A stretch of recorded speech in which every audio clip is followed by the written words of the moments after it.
हे students, सो मेरा नाम है नवनीत भंडारी और जैसा कि हम इससे पहले ईएम वेव का वन शॉट पढ़ चुके होंगे और अब हम टारगेट करेंगे dual nature of matter and radiation को। चैप्टर बहुत ही आसान है, आप जानते हैं मॉडर्न फिजिक्स का पहला चैप्टर है और इस चैप्टर में से हम 5 से 7 नंबर बिल्कुल इजीली स्कोर कर सकते हैं बच्चों। बहुत आसान है, बिलीव मी। अगला जो 1 घंटा रहने वाला है इस सेशन का, उसमें आपको बहुत सारी नई नई चीजें भी देखने को मिलेगी और अच्छे से पीवाईक्यू भी हम डिस्कस करेंगे। एनसीईआरटी क्वेश्चन भी मैं कुछ पिक करूंगा, जैसे कि हर वीडियो में करता भी हूँ। अपना जो वन शॉट होता है वो डिटेल वन शॉट होता है। ऐसा नहीं है कि सिर्फ हम चीजों को ऊपर ऊपर से पढ़ेंगे, नहीं, मैं डिटेल में बातें बताऊंगा आपको बहुत ज्यादा। इस चैप्टर की अगर मैं बात करूं, इस चैप्टर में सबसे इंपॉर्टेंट रहेगा हमारा फोटो इलेक्ट्रिक एमिशन, राइट, और उससे रिलेटेड ग्राफ। एक्चुअल में फोटो इलेक्ट्रिक सेटअप पर ग्राफ्स आने के पूरे चांस रहते हैं। 3-4 ग्राफ है, वो सारे के सारे मैं आपको डिटेल में समझाऊंगा, right. Einstein equation again most important topic, इसमें से भी क्वेश्चन मिलने के पूरे चांस है। मेरी तरफ से ये 3 नंबर के लिए बहुत इंपॉर्टेंट कंटेंट है। इसमें आपको ग्राफ्स मिल सकते हैं, इक्वेशन के पोस्टुलेट्स मिल सकते हैं और बहुत सारी चीजें न्यूमेरिकल्स तो खैर मिलेंगे इसमें से। डी प्रोबेबिलिटी बहुत इंपॉर्टेंट, मतलब यार इस चैप्टर में से मुझे पर्सनली ऐसा लगता है कि कुछ भी ऐसा नहीं है जो हम स्किप करके जाए या छोड़कर जाए। ये चैप्टर तो आप अच्छे से कर लो, आपका स्कोर डेफिनेटली आएगा। लिमिटेशन भी हम पढ़ेंगे इलेक्ट्रोमैग्नेटिक थ्योरी की, राइट। तो शुरू करते हैं इसको, राइट, इसको शुरू करते हैं इसी स्लाइड पर, राइट। चलो इसको शुरू करते हैं हम एक बेसिक सी टर्म से। यार एक बेसिक सी टर्म से मैं शुरू कर रहा हूँ इसको बच्चों। कलर हम चूज कर लेते हैं ब्लैक। मैं यहां पर लिख रहा हूं भाई कि ये जो है ना, यहां पर ये यहां पर मैंने एक क्यूबॉइड टाइप कोई चीज बनाई और मैं बोल रहा हूं कि ये है मेटल। ये कोई भी मेटल है, कोई भी मेटल, और आपको पता है कि मेटल है तो इसके पास क्या होंगे भाई साहब, फ्री इलेक्ट्रॉन्स होंगे। इसलिए इस मेटल के अंदर हम यहाँ पर कुछ फ्री इलेक्ट्रॉन्स दिखा देते हैं ऐसे। इस मेटल के अंदर कुछ फ्री इलेक्ट्रॉन्स है जो लूजली बाउंड है, राइट। और आपको पता है यार कि अगर ये इलेक्ट्रॉन निकलने की कोशिश करेगा इस मेटल सरफेस से, तो यहां पर एक पॉजिटिव वैकेंसी क्रिएट होने की कोशिश करेगी जो इस इलेक्ट्रॉन को वापस से खींच लेगी। मतलब इलेक्ट्रॉन खुद कैपेबल नहीं है कि वो एक मेटेलिक सरफेस से बाहर निकल जाए। समझो इस बात को, इलेक्ट्रॉन खुद कैपेबल नहीं है कि वो एक मेटेलिक सरफेस से बाहर निकल जाए। जब भी हम किसी भी मेटेलिक सरफेस को एक्सटर्नल एनर्जी प्रोवाइड करेंगे, जब भी एक्सटर्नल एनर्जी के नाम पर मैं ये ऐसे दिखा रहा हूं रेडिएशंस, जब भी किसी मेटेलिक सरफेस को मैं एक्सटर्नल रेडिएशंस प्रोवाइड करूंगा कुछ ऐसे, right, these are some radiations means externally मैं कुछ एनर्जी प्रोवाइड कर रहा हूं इसको, मेटेलिक सरफेस को। ये रेडिएशंस के पास है एनर्जी, और जो ये एनर्जी है, ये एनर्जी कौन एब्जॉर्ब करेगा? This energy is absorbed bye these free electrons. और जब ये इलेक्ट्रॉन एनर्जी एब्जॉर्ब करेंगे तो दो ही काम हो सकते हैं, या तो ये एमिट हो जाएंगे, बाहर निकल जाएंगे, या फिर ये एक्साइट हो जाएंगे। या तो एमिट होंगे या फिर एक्साइट, एमिट या एक्साइट, राइट। दोनों में से कुछ ना कुछ तो होने वाला है, या तो एमिट होंगे या एक्साइट होंगे, राइट। आपको पता है कि इलेक्ट्रॉन जब भी एनर्जी गेन करता है तो वो हायर ऑर्बिट में एक्साइट हो जाता है, राइट। तो यहाँ पर कंसेप्ट बच्चों सिर्फ इतना सा है, यहाँ पर कंसेप्ट बस इतना सा है कि मैं एक टर्म डिफाइन करने लगा हूँ यहाँ पर बच्चों, वो टर्म है वर्क फंक्शन। इस चैप्टर की शुरुआत हम करेंगे वर्क फंक्शन से। वर्क फंक्शन का मतलब क्या है? It is minimum amount of energy required to remove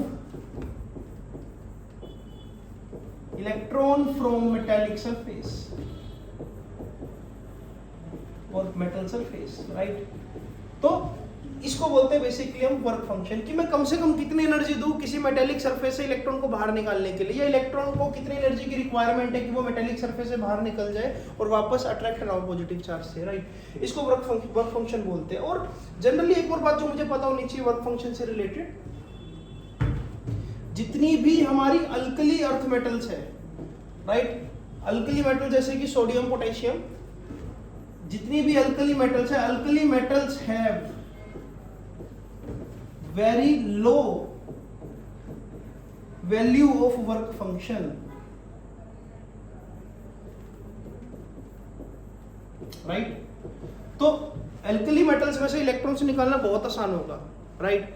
जैसे कि अगर आपको याद हो पिछले लेक्चर में हमने पढ़ा था रमी-वक्स जी इलेक्ट्रोमैग्नेटिक स्पेक्ट्रम, मतलब कि अल्कली मेटल में अगर आप इंफ्रारेड रेडिएशन या फिर विजिबल रेडिएशंस भी गिराओगे ना, विजिबल रेडिएशन भी उसमें से क्या इलेक्ट्रॉन्स को बाहर निकाल सकती है। अल्कली मेटल्स का वर्क फंक्शन इतना कम होता है, जैसे कि 2.1 इलेक्ट्रॉन वोल्ट, ठीक है, 2.9 इलेक्ट्रॉन वोल्ट, 2.7 इलेक्ट्रॉन वोल्ट। तो अल्कली मेटल्स में से इलेक्ट्रॉन्स निकालना आसान है, बहुत कम अगर एनर्जी आप सप्लाई करोगे तब उसमें से इलेक्ट्रॉन्स इजीली निकाले जा सकते हैं, उसको इजीली हम पॉजिटिवली चार्ज बना सकते हैं इलेक्ट्रॉन्स निकालकर। तो मैं बोलूंगा वर्क फंक्शन कम है। बट अल्कलाइन मेटल्स की अगर मैं बात करूं, अल्कलाइन मेटल जैसे कि MgCa, तो वहां पर हमको यूवी रेडिएशंस की कम से कम जरूरत पड़ेगी इलेक्ट्रॉन्स को निकालने के लिए। वहां पर इंफ्रारेड और विजिबल अगर मैं थ्रो करूंगा तो शायद इलेक्ट्रॉन्स बाहर ना निकले, राइट। तो ये वर्क फंक्शन का कंसेप्ट आई होप आपको क्लियर हो गया होगा। वर्क फंक्शन का मीनिंग सिंपल सा है कि मिनिमम कितनी एनर्जी दूं कि मैं इलेक्ट्रॉन्स को बाहर निकाल पाऊं, राइट। अब थोड़ा सा और यहां पर एक टर्म को मैं बार बार डिफाइन करूंगा और बार बार लिखूंगा, वो टर्म होगी बच्चों इमिशन। इमिशन का मतलब क्या होता है? To emit, to remove, right. Emission का मतलब होगा कि किसी चीज का बाहर निकलना, राइट। अगर मैं रेडिएशंस गिरा रहा हूं और रेडिएशंस गिराने से इलेक्ट्रॉन्स बाहर निकल रहे हैं, रेडिएशंस गिरा रहा हूं मैं मेटेलिक सरफेस पर और उससे इलेक्ट्रॉन्स बाहर निकल रहे हैं, तो मैं बोलूंगा ये इलेक्ट्रॉनिक एमिशन है बच्चों। इलेक्ट्रॉनिक एमिशन का मतलब क्या होगा? इलेक्ट्रॉन्स का एमिट होना मेटेलिक सरफेस से, राइट। और अब यहां पर जो एमिशन है उसकी भी कैटेगरीज है।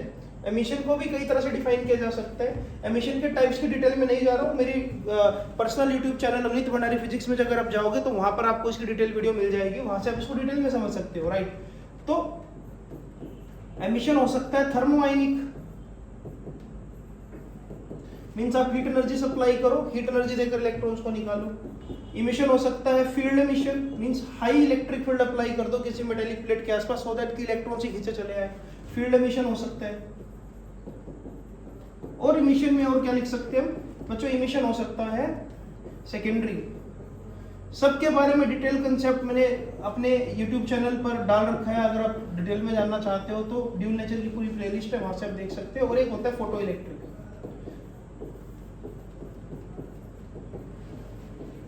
फोटो इलेक्ट्रिक इमिशन का मतलब है कि जब मैं एक सुटेबल लाइट को अगर मैं एक मेटेलिक सरफेस पे गिरा रहा हूं और उसमें से इलेक्ट्रॉन्स निकाल कर मैं उसको स्टडी कर रहा हूं, कंट्रोल कर रहा हूं उस करंट को, right. That type of emission which is drawn by photons basically. Light के अंदर के बहुत सारे फोटॉन्स हैं जिसका जिक्र हम करेंगे, और मैं फोटॉन्स को टकरा कर मेटेलिक सरफेस से इलेक्ट्रॉन्स को बाहर निकालूंगा, तो उस तरह के इमिशन को क्या बोलेंगे? Photo electric emission. I hope आपको ये वाली बात समझ आएगी, इसको मैं रब कर रहा हूँ। आगे चलते हैं इससे। अब सुनो, जो सबसे काम की बात है, यहां पर एक वर्ड का जिक्र होगा जो है फोटोन। अब ये फोटोन का मतलब एक हाइपोथेटिकल पार्टिकल है बच्चों, ये कोई रियलिस्टिक पार्टिकल नहीं है, हाइपोथेटिकल है। रियलिस्टिक का मतलब इसका कोई डिफाइंड मास नहीं है, राइट। तो फोटोन को हम बोल देते हैं कि भाई ये एक एनर्जी पैकेट है या फिर एक फिक्स अमाउंट ऑफ एनर्जी है। मतलब जैसे कि हम बोलते हैं कि ये लाइट है, लाइट रेडिएशन है और ये किसी मेटेलिक सरफेस पर गिर रही है, तो मैं बोलूंगा यार एक्चुअल में लाइट का नेचर पार्टिकल है। इस लाइट के अंदर हम अगर जूम करें इसको तो इसके अंदर मुझे क्या मिलेंगे? बहुत सारे फोटॉन्स मिलेंगे, discrete photons, discrete energy packets, जो इस तरह से बेसिकली एक मेटेलिक सरफेस पर गिर रहे हैं। और यहाँ पर एक इलेक्ट्रॉन है, ये एक फोटोन एक इलेक्ट्रॉन से इंटरेक्ट हो सकता है। यहाँ पर मैं लिख रहा हूं one photon can interact with one electron only. ऐसा नहीं कि एक फोटोन दो इलेक्ट्रॉन्स के बीच में जाएगा और दो इलेक्ट्रॉन्स को एनर्जी डिवाइड करके सप्लाई कर देगा और इलेक्ट्रॉन्स निकाल देगा, कभी भी नहीं। ये बात बहुत इंपॉर्टेंट है, राइट। तो बेसिकली लाइट के अंदर क्या डिफाइन करते हैं? बहुत सारे photons. Light is basically mixture of so many photons. और किसी भी एक फोटोन की जो एनर्जी है बच्चों, किसी भी एक फोटोन की जो एनर्जी है वो डिफाइंड है। वो एनर्जी कितनी है? वो hν है। किसी भी एक फोटोन की एनर्जी कितनी है बच्चों? hν है। इससे ये बात पता लगती है कि भाई hc/λ, यानी कि अगर मैं बात करता हूं यहां पर बात करता हूं बच्चों कि हमारे पास एक मान लो रेड लाइट है, हमारे पास एक ब्लू लाइट है, राइट। तो दोनों लाइट में से अगर मैं कंपेयर करूं वेवलेंथ का, तो wavelength of red colour is quite greater than wavelength of blue, यानी कि frequency of red colour is lesser than frequency of blue, यानी कि जो ब्लू लाइट का फोटोन है उसकी जो एनर्जी है वो ज्यादा होगी किससे, रेड लाइट वाले फोटोन से। इसका मतलब है अगर आप लाइट का कलर चेंज करो, इसका मतलब आपने लाइट के अंदर जो फोटोन है उसकी एनर्जी चेंज कर दी। ये बहुत इंपॉर्टेंट बात है, समझने वाली बात है। मतलब कि मैं कुछ ऐसा बताने की कोशिश कर रहा हूँ आपको, किसी मेटेलिक सरफेस पर जब रेड कलर की लाइट थ्रो करी तो शायद इलेक्ट्रॉन्स बाहर नहीं निकले, लेकिन अगर ब्लू कलर की लाइट थ्रो करूँ तो शायद इलेक्ट्रॉन्स बाहर निकल रहे हैं। बड़ी अजीब बात है, क्योंकि शायद आप कलर चेंज कर वेवलेंथ चेंज कर रहे हो, वेवलेंथ चेंज करके फ्रीक्वेंसी चेंज करो, फ्रीक्वेंसी चेंज कर आप क्या कर रहे हो बच्चों, उसके अंदर जो एनर्जी है वो चेंज कर रहे हो, राइट। तो अगर आपने किसी लाइट को हायर एनर्जेटिक बनाना है तो आप कलर चेंज कर लो, ये भी एक ऑप्शन है आपके पास, राइट। आई होप आपको ये थोड़ा सा कंसेप्ट समझ आया होगा। आगे चलते हैं इससे। इसके बाद यहां पर मैं एक और बात बोल सकता हूं कि रेस्ट मास किसी भी फोटोन का, rest mass of photon is not defined. Photon का कोई रेस्ट मास डिफाइन नहीं है। क्यों नहीं डिफाइन है यार? क्योंकि फोटोन कोई पार्टिकल ही नहीं है। फोटोन तो एक लाइट है, लाइट जो बना रहा है बेसिकली, राइट। तो फोटोन का इफेक्टिव मास कैलकुलेट किया जा सकता है, रेस्ट मास कैलकुलेट नहीं किया जा सकता। आई होप आपको ये बात क्लियर होगी, समझ आ गई होगी, राइट। थोड़ा सा और आगे चलते हैं बच्चों, राइट। थोड़ा सा और आगे चलते हैं। यहाँ पर एक कंसेप्ट और मैं डिफाइन करता हूँ, सीधा सेटअप पर चलते हैं, तो ना सेटअप से थोड़ी और चीजें हमको खुलकर समझ आएगी। देखो मैं यहाँ पर सीधा फोटो इलेक्ट्रिक सेटअप समझाने की कोशिश करता हूँ, जिसमें से क्वेश्चन बनेगा भी, ठीक है। तो मैं यहाँ लिख रहा हूँ this is photo electric setup. इस सेटअप को ध्यान से देखना है यार, ये सेटअप बहुत इंपॉर्टेंट है, राइट। इस सेटअप के लिए ना सबसे पहले हम क्या बनाएंगे, एक वैक्यूम चैम्बर बनाएंगे, कुछ ऐसा जैसा कि मैंने बनाया यहाँ पर।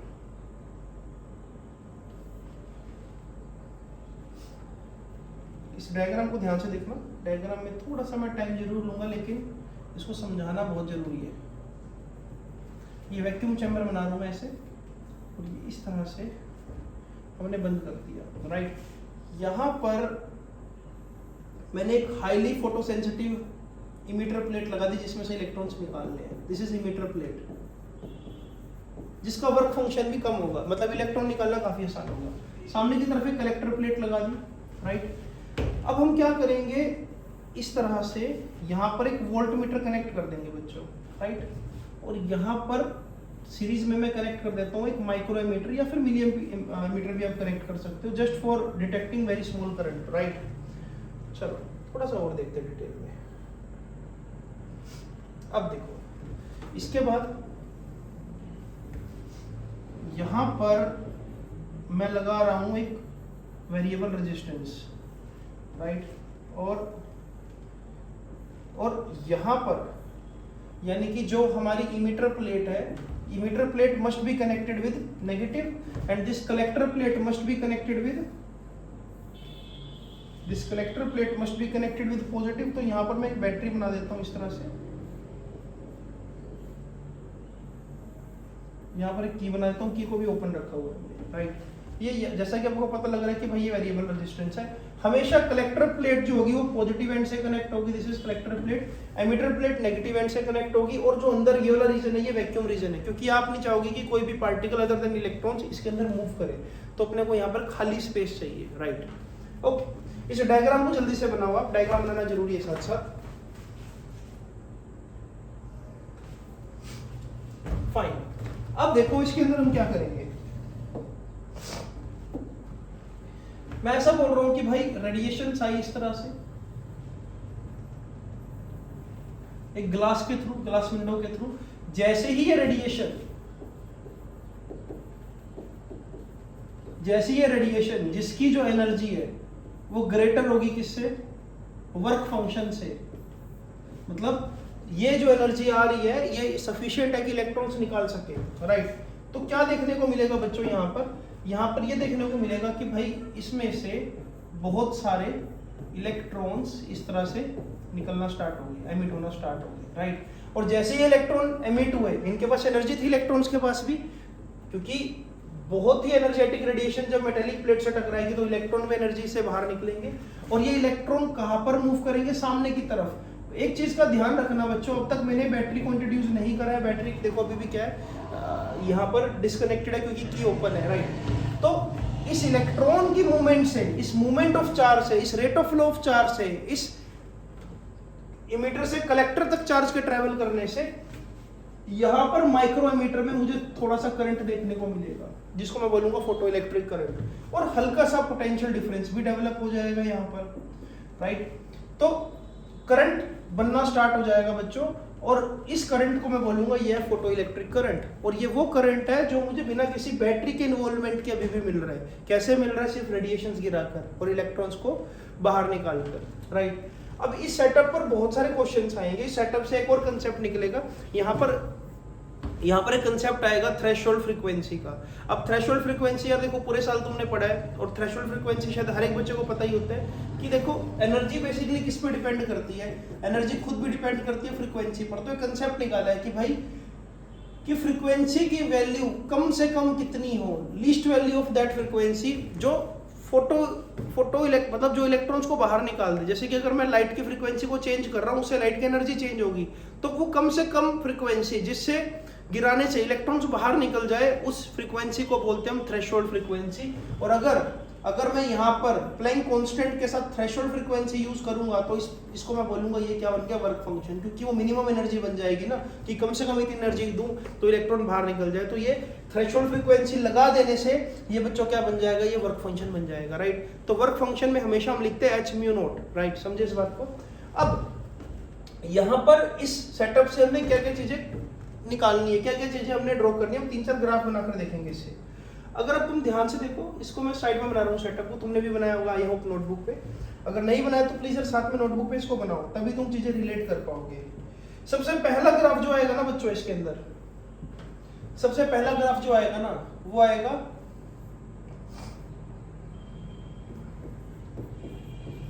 Intensity versus current. भाई अगर मैं इंटेंसिटी बढ़ाता हूं लाइट की तो करंट पे क्या फर्क पड़ेगा? इंटेंसिटी का मतलब समझते हो तुम लोग? इनसे इंटेंसिटी का मतलब है number of photons falling per unit time per unit area. कितने एरिया पर कितने फोटॉन्स पर सेकंड से गिर रहे हैं उसको बोलते हैं इंटेंसिटी। जैसे कि 100 फोटॉन्स गिर रहे हैं तो मैं बोलूंगा I1 इंटेंसिटी, 1000 फोटॉन्स गिर रहे हैं तो मैं बोलूंगा I2 इंटेंसिटी, 30,000 फोटॉन्स गिर रहे हैं मैं बोलूंगा I3 इंटेंसिटी। इंटेंसिटी चेंज होने का मतलब है कि एक ही सेकंड में पहले तो 100 फोटॉन्स गिर रहे थे, फिर 1000 फोटॉन्स गिरने लगे, फिर 10,000 फोटॉन्स गिरने लगे, राइट। तो इंटेंसिटी बेसिकली ये है। अब एक कॉमन सी बात है, देखो मुझे एक बात बताओ, करंट का फॉर्मूला क्या होता है? ये I फॉर इंटेंसिटी था, नीचे मैं करंट लिख रहा हूँ। करंट का फॉर्मूला क्या होता है? Charge by time. इसको मैं ये भी लिख सकता हूँ NE बाय में टाइम। मतलब कि जो करंट है बच्चों, देखो अगर ध्यान से, जो करंट है, करंट बेसिकली डिपेंड करता है नंबर ऑफ इलेक्ट्रॉन्स पर। यानी कि अगर मैं नंबर ऑफ इलेक्ट्रॉन्स का निकलना ज्यादा कर दूं, नंबर ऑफ फोटो इलेक्ट्रॉन्स अगर मैं बढ़ा दूं तो शायद करंट भी ज्यादा मिलेगा, है ना। तो इससे एक चीज बिल्कुल क्लियर हो गई अपने को कि भाई अगर हमको ग्राफ प्लॉट करना है, यहां पर मैं नीचे लिख रहा हूं इंटेंसिटी, ऊपर लिख रहा हूं मैं करंट। इंटेंसिटी बढ़ाने से फोटॉन्स बढ़ जाएंगे। फोटॉन्स अगर 100 गिरेंगे तो 100 इलेक्ट्रॉन्स को बाहर निकालेंगे, फोटॉन्स अगर 1000 गिरेंगे तो 1000 इलेक्ट्रॉन्स को बाहर निकालेंगे। इसका यह मतलब हुआ बच्चों कि graph will be a straight line. Intensity बढ़ाओ उतना ज्यादा करंट आपको देखने को मिलेगा, तो ये ग्राफ हमेशा स्ट्रेट लाइन होगा। क्या तुम इस बात को समझ पाए? यहाँ पर मैं एक और चीज हाईलाइट करना चाहूंगा बच्चों आपके लिए, एक बहुत इंपॉर्टेंट चीज मैं हाईलाइट करना चाहूंगा कि इंटेंसिटी बढ़ाने से if we increase intensity, then only number of photoelectrons will increase. Intensity बढ़ाने से सिर्फ number of photo electrons increase होंगे, but their energy remain same. मतलब कि यार इलेक्ट्रॉन्स का नंबर इंक्रीज हुआ, उनकी एनर्जी चेंज नहीं हुई। इंटेंसिटी सिर्फ नंबर ऑफ इलेक्ट्रॉन्स को बढ़ा सकती है लेकिन एनर्जी को नहीं बढ़ा सकती। एनर्जी को बढ़ाना है तो भाई तुमको इंटेंसिटी चेंज नहीं करनी है, तुमको तो फ्रीक्वेंसी चेंज करनी है। क्या तुम समझे इस बात को? चलो, तो पहला ग्राफ आई होप सबको क्लियर होगा। जो अगला ग्राफ होगा ना, अब अगले ग्राफ की तरफ चलते हैं, थोड़ा सा अगले ग्राफ की तरफ चलते हैं। जो अगला ग्राफ होगा बच्चों, अगला ग्राफ मैं बना रहा हूं, देखो इसी सेटअप का यूज करके, ध्यान से देखना। ग्राफ बिटवीन इलेक्ट्रिक पोटेंशियल, कई बार इसको स्टॉपिंग पोटेंशियल की टर्म्स में पूछ लेते हैं। मैं लिख रहा हूं यहां पर electric potential versus current, photo current. लेकिन कंडीशन क्या है? कंडीशन इतनी सी है कि जो इंटेंसिटी है बच्चों वो वेरिएबल होनी चाहिए, इंटेंसिटी वेरिएबल होनी चाहिए। तो मैं लिख रहा हूं यहां पर वेरिएबल इंटेंसिटी, लेकिन फ्रीक्वेंसी फिक्स होनी चाहिए।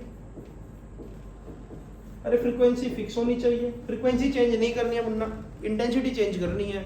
मतलब ब्लू लाइट यूज करनी है, पहले 50 वाट का बल्ब यूज करो, फिर 100 वाट का यूज करो, फिर 200 वाट का यूज करो, राइट। इंटेंसिटी चेंज करनी है, फ्रीक्वेंसी चेंज नहीं करनी है। तो इसके लिए भी भाई क्या करेंगे हम, सबसे पहले तो ऐसे एक्स और वाई एक्सिस बना लेते हैं, राइट, कुछ ऐसे। अब यहां पर ना भाई ये जो लाइन है ये तो बता रही है मुझे इलेक्ट्रिक पोटेंशियल या पोटेंशियल डिफरेंस, जो भी आप दे रहे हो। ये यहाँ पर है 0, यहाँ पर है V1, यहाँ पर है V2, यहाँ पर है V3, यहाँ पर है V4। इधर की तरफ जाऊंगा तो -V1, इधर की तरफ जाऊंगा तो -V2, इधर की तरफ जाऊंगा तो -V3, इधर की तरफ जाऊंगा तो -V4। ठीक है बात? ओके। जब पोटेंशियल डिफरेंस 0 है, जब पोटेंशियल डिफरेंस 0 है भाई, 0 पोटेंशियल डिफरेंस पे क्या तुमको करंट देखने को मिल रहा था? आंसर है यस, मिल रहा था भाई। माइक्रोमीटर कुछ ना कुछ तो बता रहा था, इलेक्ट्रॉन्स तो कुछ ना कुछ निकल रहे थे, राइट। तो यानी कि जो ग्राफ है भाई ये 0 से स्टार्ट तो बिल्कुल नहीं होगा, 0 पोटेंशियल डिफरेंस पर भी कुछ ना कुछ करंट था। ये ग्राफ होगा यहाँ से शुरू, राइट। मैं फोटो करंट की बात कर रहा हूँ, है ना। तो जब तुम पोटेंशियल डिफरेंस बढ़ाओगे, 2 मिनट के लिए देखो जरा इस सेटअप को दोबारा। जब तुम पोटेंशियल डिफरेंस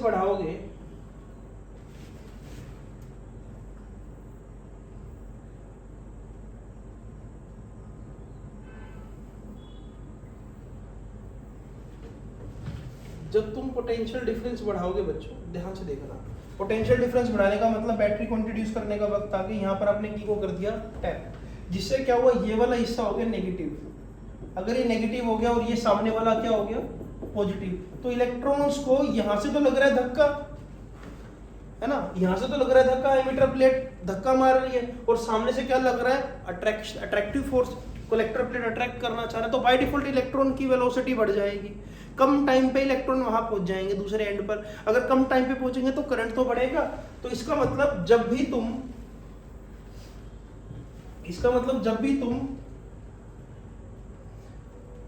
तुम बढ़ाओगे पोटेंशियल डिफरेंस पॉजिटिव डायरेक्शन में, राइट, तो तुमको क्या रिजल्ट देखने को मिलेगा?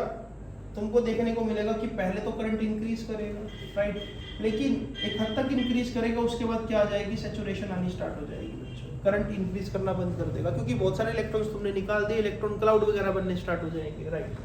तो ये तो था I1 इंटेंसिटी के लिए, ठीक है। इसके बाद तुमने इंटेंसिटी को बढ़ा दिया, पहले 100 फोटॉन्स पर सेकंड गिरा रहे थे, अब तुमने गिरा 1000 फोटॉन्स पर सेकंड। तो बच्चों यहाँ पर जब 0 पोटेंशियल डिफरेंस था, क्योंकि अब ज्यादा इलेक्ट्रॉन्स बाहर निकल रहे हैं तो करंट भी थोड़ा सा ज्यादा होगा, तो सेम वही चीज देखने को मिलेगी और फिर से क्या आ जाएगी, सैचुरेशन आ जाएगी, कुछ इस तरह से, राइट। उसके बाद इंटेंसिटी को तुमने थोड़ा सा और बढ़ाया, तो सेम वही सैचुरेशन आनी स्टार्ट हो जाएगी, ये हो जाएगा I3। क्लियर है? कहने का मतलब ये है कि जो सैचुरेशन करंट है वो तो डिपेंड करता है इंटेंसिटी ऑफ लाइट पर। क्योंकि अभी हमने एक बात लिखी है कि इंटेंसिटी का मतलब है कि तुमने नंबर बढ़ाया, एनर्जी नहीं बढ़ाई, राइट। इसका मतलब अगर मैं नेगेटिव पोटेंशियल की तरफ चलूं, नेगेटिव पोटेंशियल का मतलब मैं समझा देता हूं कि इस बार मैंने कलेक्टर प्लेट को नेगेटिव से कनेक्ट कर दिया और जो एमिटर प्लेट है उसको कर दिया पॉजिटिव से कनेक्ट। अब इलेक्ट्रॉन तो जाना चाह रहा था कलेक्टर प्लेट की तरफ, लेकिन सामने से रिपल्शन आ गई, जिसकी वजह से जो इलेक्ट्रॉन है वो स्लो डाउन हो जाएगा, करंट धीरे धीरे डिक्रीज होगा, और एक ऐसी वैल्यू जिस पर सारा करंट ही 0 हो जाए, या इलेक्ट्रॉन्स कलेक्टर प्लेट तक पहुंच ही ना पाए, करंट का बनना ही 0 हो जाए, तो उस नेगेटिव पोटेंशियल की वैल्यू को मैं बोलता हूं stopping potential, eight which all electrons start coming at rest, right. और सेम बात I2 के लिए भी रेस्ट पर, सेम बात I3 के लिए भी रेस्ट पर। लेकिन इन सबको रेस्ट पर लाने वाला पोटेंशियल एक ही होगा भाई, एक ही नेगेटिव पोटेंशियल होगा। और ये नेगेटिव पोटेंशियल को क्या बोलूंगा मैं, इसको मैं बोलूंगा स्टॉपिंग पोटेंशियल। सबको जिसने स्टॉप कर दिया, क्या तुम समझे? यहां से मुझे एक बात और लिंक हो रही है, या एक बात और मैं यहां पर बता सकता हूं कि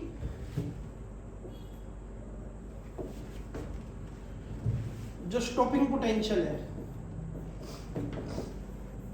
बच्चों, जो स्टॉपिंग पोटेंशियल है, stopping potential is independent, stopping potential is independent of intensity.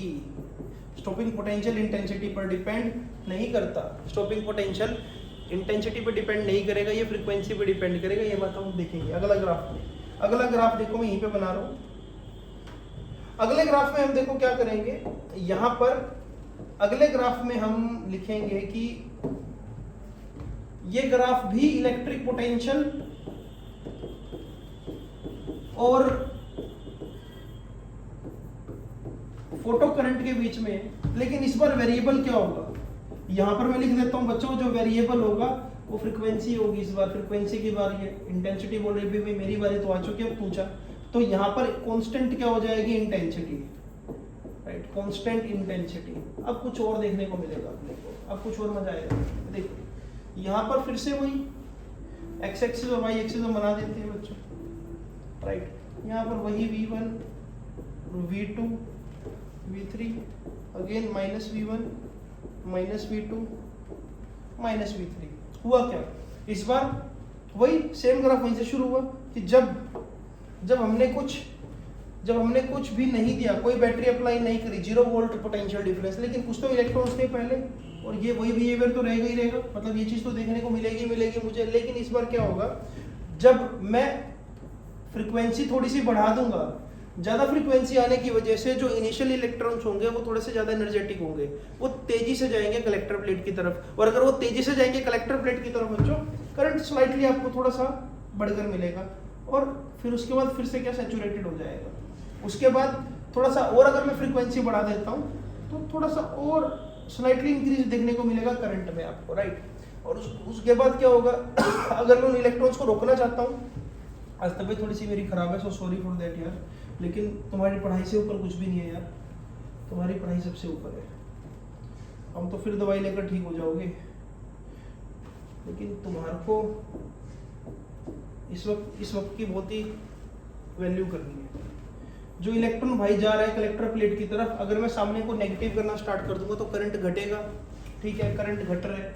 लेकिन क्योंकि इस बार हर एक बार इलेक्ट्रॉन की फ्रीक्वेंसी, मतलब फोटोन की फ्रीक्वेंसी अलग थी, तो इसका मतलब ये हुआ कि जो सबसे कम फ्रीक्वेंसी वाला था वो तो इस स्टॉपिंग पोटेंशियल पर रुक जाएगा, मतलब उसको हल्का सा नेगेटिव दूंगा तो रुक जाएगा, लेस एनर्जेटिक इलेक्ट्रॉन है। लेकिन जो बाद वाला होगा उसके लिए थोड़ा सा और नेगेटिव करना पड़ेगा, थोड़ा सा और ज्यादा नेगेटिव करना पड़ेगा प्लेट को, ताकि वो हाईली एनर्जेटिक इलेक्ट्रॉन को रोक सके। और जो सबसे ज्यादा फ्रीक्वेंसी वाला है उसको और ज्यादा, राइट। तो बच्चों ये ग्राफ बनेगा ऐसा, और यहाँ पर मैं इजीली आइडेंटिफाई कर सकता हूँ कि ये जो लास्ट वाली फ्रीक्वेंसी है जिसका स्टॉपिंग पोटेंशियल सबसे नेगेटिव है, ये सबसे ज्यादा एनर्जेटिक इलेक्ट्रॉन था, राइट। यहाँ से एक बात और पता लगी मुझे कि जो स्टॉपिंग पोटेंशियल है बच्चों, वो डायरेक्टली प्रोपोर्शनल होगा किसके, फ्रीक्वेंसी के। ये बात हम ग्राफ में भी देखेंगे, और ये बात तो मैं खैर आइंस्टाइन फोटो इलेक्ट्रिक इक्वेशन में भी प्रूव करूंगा। तो ये तीसरा ग्राफ था बच्चों हमारा, ठीक है। जितना ज्यादा फ्रीक्वेंसी होगी रेडिएशन की, उतना ज्यादा नेगेटिव होता जाएगा स्टॉपिंग पोटेंशियल। क्या तुम समझे इस बात को? अच्छा, वैसे मुझे बाय द वे बताना कि हमारे चैनल पर बच्चे कहाँ से है, अम्बाला से, गुजरात से, बिहार से, कहाँ से है, मतलब ये क्योंकि मतलब हमारा ये नया यूट्यूब चैनल बना है और ये ग्रो भी कर रहा है, जहाँ तक मैं देख पा रहा हूँ, तो बहुत अच्छा लगता है यार अगर तुम अलग अलग सिटी से हमसे कनेक्टेड हो। कभी आना करनाल, हमारी छोटी सी अकेडमी है वहाँ पर, क्वांटम अकेडमी, राइट। तो वहाँ पर हम आपसे जरूर मिलेंगे, कभी फुर्सत में आना, जून जुलाई में पेपर देकर, ठीक है। तो हम आपसे जरूर बात करेंगे। ओके, तो ये तो थे भाई 3 ग्राफ, ठीक है। इन ग्राफ का कंक्लूजन मैंने आपको बता ही दिया। ग्राफ का कंक्लूजन क्या है, इंटेंसिटी बढ़ाओगे तो स्टॉपिंग पोटेंशियल पे कोई फर्क नहीं पड़ेगा, इलेक्ट्रॉन की वंथ की काइनेटिक एनर्जी पे भी कोई फर्क नहीं पड़ेगा। अच्छा, एक और चीज, एक क्वेश्चन आता है कि ये क्वेश्चन भी भाई बहुत ही फेमस क्वेश्चन है। If light with some energy falls over metallic surface,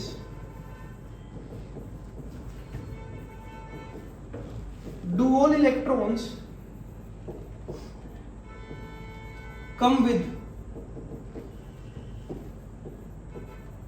same kinetic energy? Question ये है, अगर भाई किसी मेटालिक सरफेस पर लाइट गिर रही है, क्या सभी इलेक्ट्रॉन सेम काइनेटिक एनर्जी से बाहर आएंगे?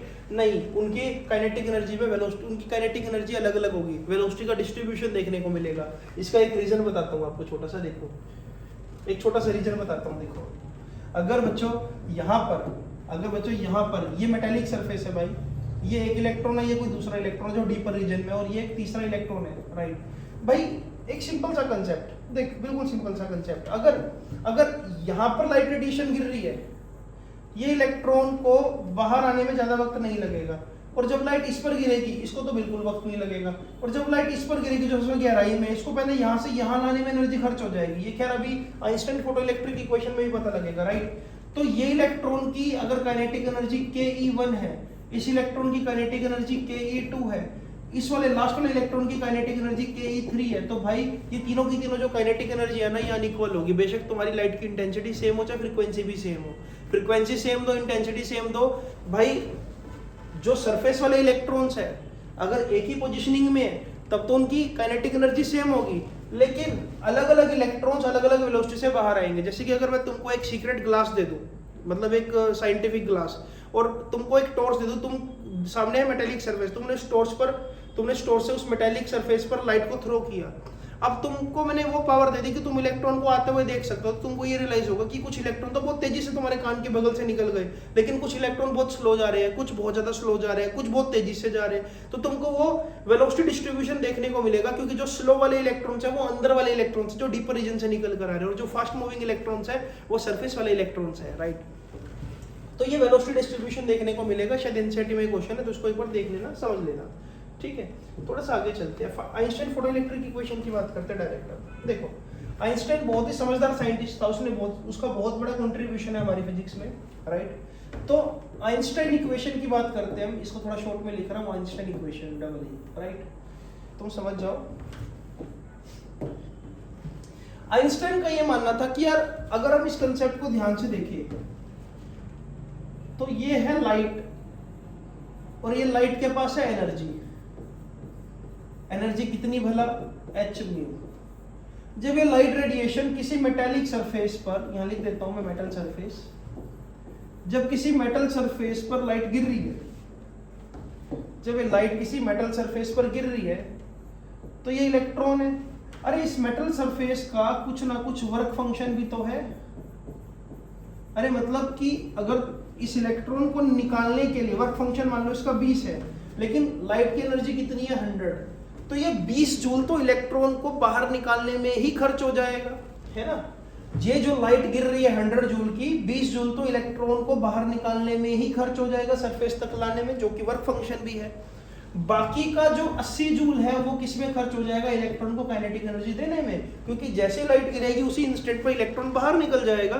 तो यानी कि आइंस्टाइन का ये मानना था बच्चों कि एक्चुअल में the energy you are giving to any metallic surface is utilised in two ways, right. जो टोटल एनर्जी है, या फिर मैं लिख दूं यहां पर एनर्जी ऑफ रेडिएशन बच्चों, एनर्जी ऑफ रेडिएशन ये दो तरह से यूज हो रही है। एक एज वर्क फंक्शन, है ना, एक कैसे यूज हो रही है? एज वर्क फंक्शन, और दूसरी कैसे यूज हो रही है? तो वर्क फंक्शन के तौर पर, और दूसरा as kinetic energy of electron. अब यहां पर ये बात समझने की है, देखो अगर ये चीज को मैं लेस कर दूं, अगर किसी मेटेलिक सरफेस का वर्क फंक्शन लेस कर दूं, तो बाय डिफॉल्ट काइनेटिक एनर्जी क्या हो जाएगी? मोर हो जाएगी, है ना। देखो 100 जूल ने डिवाइड होना है ना। अगर ये चीज 10 कर दूंगा तो डेफिनेटली वो 90 हो जाएगा, अगर ये चीज मैं 80 कर दूंगा तो डेफिनेटली वो 20 हो जाएगा। तो ये दोनों एक दूसरे पर इन्वर्सली डिपेंड करते हैं। मैं एक सिंपल सी बात लिख रहा हूँ, ये रिजल्ट भी देखो शायद हो सकता है आपसे सीबीएसई पूछ ले।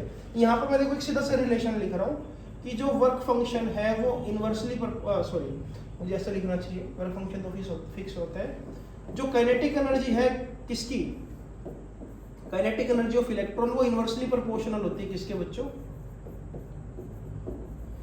वर्क फंक्शन की। किसी भी मेटेलिक सरफेस का वर्क फंक्शन जितना कम होगा उसमें से निकलने वाले इलेक्ट्रॉन की काइनेटिक एनर्जी उतनी ज्यादा होगी। आई होप आपको ये बात समझ आई होगी, राइट। किसी भी मेटेलिक फंक्शन, किसी भी मेटेलिक सरफेस का अगर वर्क फंक्शन कम कर दे तो उसमें से निकलने वाले इलेक्ट्रॉन की जो काइनेटिक एनर्जी है बच्चों उतनी ही ज्यादा हो जाएगी। इन बातों का नोट्स, शॉर्ट नोट्स बनाओ, ये बहुत काम की चीज है। आगे अब आइंस्टाइन की इक्वेशन को अगर हम लिखें, भाई बहुत गोल्डन इक्वेशन है, बहुत अच्छे क्वेश्चंस बनते हैं इसके ऊपर। देखो आइंस्टाइन की इक्वेशन ये है कि जो एनर्जी मैं दे रहा हूं E, उससे सबसे पहला काम क्या हुआ, h म्यू नॉट, यानी कि वर्क फंक्शन इलेक्ट्रॉन सरफेस पर आ गया। और दूसरा काम क्या हुआ, काइनेटिक एनर्जी। एक्चुअल में मैक्सिमम काइनेटिक एनर्जी होती है, इस बात का भी ध्यान रखना, राइट। तो इसको ऐसा भी लिखा जा सकता है h mu equals to h mu naught plus k E max, ऐसा भी लिख सकते हैं।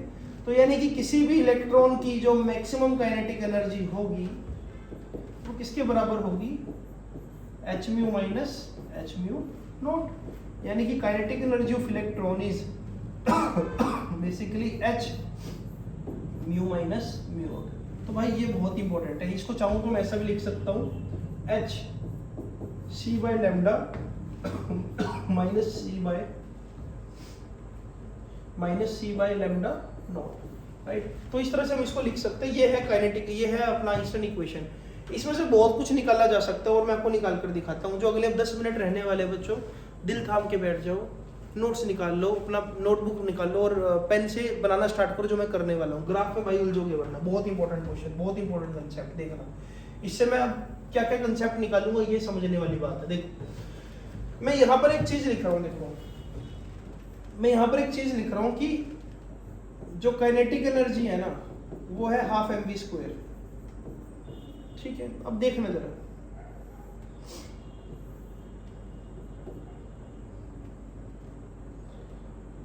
अगर यहां पर एक इलेक्ट्रॉन है और इलेक्ट्रॉन के पास जो इनिशियल काइनेटिक एनर्जी है बच्चों वो क्या है, हाफ mv²। लेकिन अगर मैं सामने वाली प्लेट को यानी कि कलेक्टर प्लेट को पॉजिटिव कर दूं, मतलब नेगेटिव कर दूं, अगर मैं कलेक्टर प्लेट को नेगेटिव कर दूं मींस मैं यहाँ पर कुछ पोटेंशियल अप्लाई कर दूं, नेगेटिव पोटेंशियल, जिसको स्टॉपिक पोटेंशियल भी बोलते हैं। तो यही काइनेटिक एनर्जी जो इलेक्ट्रॉन की वो क्या हो जाएगी, जीरो हो जाएगी। यहाँ पर एक सिंपल सा कंसेप्ट लगा रहा हूँ मैं कि जो वर्क डन है भाई वो मैंने पढ़ रखा है कि final kinetic energy minus initial kinetic energy, work energy theorem, right. Final kinetic energy होनी है zero minus kinetic energy initial कितनी है, हाफ mv²। और इसके लिए मैंने क्या किया, मैंने इलेक्ट्रॉन पर कुछ पोटेंशियल लगाया हुआ है ना, नेगेटिव यहाँ पर पोटेंशियल, स्टॉपिंग पोटेंशियल लगाया होगा। इसका मतलब मैं EV0 को यानी कि स्टॉपिंग पोटेंशियल को मैं ये क्या लिख सकता हूँ, हाफ mv², राइट। और इसी तरह से ही मैं इस इक्वेशन को मॉडिफाई कर सकता हूँ भाई, जो ये इक्वेशन है आइंस्टाइन की। कई जगह आपने देखा होगा कि आइंस्टाइन की इक्वेशन ऐसे भी लिखी होती है, EV0 equals to h mu minus mu naught. तो भाई इसके पीछे का लॉजिक ये है कि आप काइनेटिक एनर्जी को ऐसे भी रिप्लेस कर सकते हो, ठीक है बात। अब हम इसमें बात करेंगे ग्राफ्स की, ठीक है। ग्राफ्स कैसे कैसे मिल सकते हैं आपको, ग्राफ देखो जरा एक बार। देखो यार जितने भी यूट्यूबर्स है ना, मुझे ऐसा लगता है कि बहुत मेहनत करते हैं यार। कभी भी दो यूट्यूबर्स को, दो चैनल्स को कंपेयर मत करना यार, कभी भी मत करना। क्योंकि जितने बड़े बड़े यूट्यूबर्स हैं, अगर उनकी आप बिगिनिंग देखोगे तो वीडियोस बहुत ज़्यादा यार बढ़िया नहीं थी। हम आपके प्यार से, आपके मोटिवेशन से ही सीखते जाते हैं और कुछ ना कुछ नया करने की, कुछ ना कुछ इनोवेट करने की कोशिश करते हैं। तो कभी भी एटलीस्ट कंपेयर तो मत करना यार, comparison is thief of Joy. ना अपने आप को कंपेयर करना, क्योंकि तुम जैसे भी हो, जो भी हो, तुम बहुत अच्छे हो यार। तुम अपनी मम्मी की नज़र में बहुत अच्छे हो और तुम एक सुपर हीरो हो। और तुम अगर इम्प्रूव करोगे तो एक दिन तुम वो सब हासिल कर लोगे यार जो तुम चाहते हो, राइट। तो इम्प्रूव करो, कंपेयर मत करो बिल्कुल भी यार, कभी भी मत करना, राइट। तुम जैसे भी हो बहुत अच्छे हो यार, नोट्स बनाओ अच्छे अच्छे। और अब मैं ग्राफ की बात कर रहा था यार। देखो एक बेसिक सी बात है, सबको पता होनी चाहिए, specially medical students, y is equal to mx। अगर ये सिचुएशन हो तो बेटा ग्राफ हमेशा कैसा बनता है, स्ट्रेट लाइन। क्योंकि यहाँ पर जो है अगर x को 0 पुट कर दूंगा तो y भी 0, तो यानी कि 0 0 से शुरू होगा, ये x है और ये क्या है y। और इसका जो स्लोप होगा वो क्या होगा भाई m होगा। राइट, समझो इस बात को। अगर मान लो y is equal to 5x होता तो स्लोप 5 होता और ग्राफ स्ट्रेट लाइन होता, ठीक है। अगर मान लो आपको बच्चों ऐसा मिल जाए, अगर मान लो आपको सिचुएशन मिल जाए ये y is equal to mx plus c, तो यही ग्राफ बच्चों कैसा होगा, ये यहाँ से शुरू होगा। जब तुम x को 0 पुट करोगे ना, जब तुम x को 0 पुट करोगे तो y की वैल्यू नॉन जीरो होगी, मतलब कि ग्राफ ऊपर से शुरू होगा थोड़ा सा, राइट। इसी तरह से अगर y is equal to mx minus c हो तो ग्राफ कैसा होगा बच्चों, तो ग्राफ ऐसा होगा, नीचे से शुरू होगा। x को 0 पुट करो, y की value negative initial value, right. तो स्ट्रेट लाइन इक्वेशन की मुझे नॉलेज होनी चाहिए, क्योंकि स्ट्रेट लाइन इक्वेशन से बहुत कुछ होने वाला है, ठीक है। अब लेक्चर को सबसे इंपॉर्टेंट फेज की तरफ लेकर चलते हैं, जिसमें से क्वेश्चन निकलने के पूरे चांसेस हैं। देखो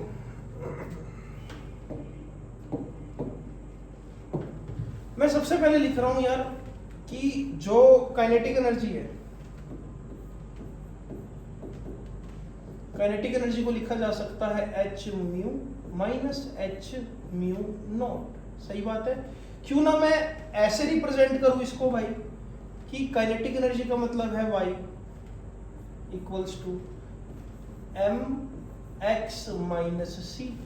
अब मुझे इतना तो पता लग गया, देखो ध्यान से भाई, ये सबसे इंपॉर्टेंट सेगमेंट है इस लेक्चर का। ये मुझे इतना तो पता लग गया कि x एक्सिस में फ्रीक्वेंसी आएगी, मुझे इतना भी पता लग गया कि y एक्सिस में क्या आएगा, काइनेटिक एनर्जी आएगी, और मुझे इतना भी पता लग गया कि भाई ये mx माइनस c है तो ग्राफ ऐसा होगा, कुछ ऐसा।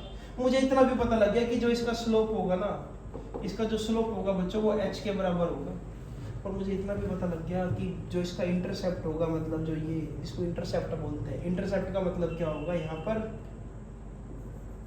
Work function, h mu not is work function, right. और मुझे ये भी पता है कि ये वो फ्रीक्वेंसी है जब काइनेटिक एनर्जी जीरो है भाई। जब भी तुम वर्क फंक्शन जितनी ही एनर्जी सप्लाई करोगे किसी मेटेलिक सरफेस को, 100 जूल वर्क फंक्शन तुमने 100 जूल सप्लाई करा, तो सोचो काइनेटिक एनर्जी क्या होगी, जीरो ही तो होगी, राइट। तो इसलिए इस पॉइंट को बोलते हैं हम, ये क्या है भाई, हमारी थ्रेशोल्ड फ्रीक्वेंसी। और थ्रेशोल्ड फ्रीक्वेंसी से कम फ्रीक्वेंसी पर, यानी कि ये इन वैल्यूज पर आपको काइनेटिक एनर्जी क्या मिल रही है, नेगेटिव मिल रही है, यानी कि इलेक्ट्रॉन बाहर निकलेगा ही नहीं। अगर तुम थ्रेशोल्ड फ्रीक्वेंसी से कम फ्रीक्वेंसी दोगे, थ्रेशोल्ड फ्रीक्वेंसी से कम फ्रीक्वेंसी दोगे, तो जो काइनेटिक एनर्जी होगी वो क्या हो जाएगी, नेगेटिव, मतलब कि इलेक्ट्रॉन बाहर नहीं निकलेगा, राइट। तो ये ग्राफ है, ग्राफ में क्या क्या चीजें समझने वाली है कि स्लोप क्या देगा, प्लैंक कांस्टेंट, इंटरसेप्ट क्या देगा, वर्क फंक्शन, ये वाला पॉइंट क्या होगा, थ्रेशोल्ड फ्रीक्वेंसी, राइट, और ग्राफ कैसा होगा, स्ट्रेट लाइन। इससे ये भी पता लग रहा है कि जब तुम भाई रेडिएशन की फ्रीक्वेंसी बढ़ाओगे, जो रेडिएशन तुम गिरा रहे हो उसकी फ्रीक्वेंसी बढ़ाओगे, तो इलेक्ट्रॉन की काइनेटिक एनर्जी बढ़ जाएगी, फोटो इलेक्ट्रॉन तेजी से बाहर निकलेगा, राइट। आई होप आपको ये ग्राफ समझ आया होगा बच्चों। अगर आपको समझ आ रहा है तो यार पहले कमेंट्स में लिखकर जरूर भेजना कि आज आपको लेक्चर समझ आया ये वाला, ठीक है। ऐसे ही अगर बच्चों इस ग्राफ को मैं ऐसे बनाता, ये काइनेटिक एनर्जी है, ये h म्यू है माइनस h म्यू नॉट है, मेरे दिल में ख्याल आया कि क्यों ना मैं काइनेटिक एनर्जी को e v नॉट लिख दूं, जो कि मैं लिख भी सकता हूँ। v नॉट का मतलब यहाँ पर पोटेंशियल है, तो ये हो जाएगा h mu minus h mu not. क्यों ना अब थोड़ा सा और मजा किया जाए इसके साथ, अब मैं v नॉट को लिख रहा हूँ यहीं पर, ये हो जाएगा h mu divide by e minus h mu not divide bye, समझे, h mu divide by e, h mu not divide by e।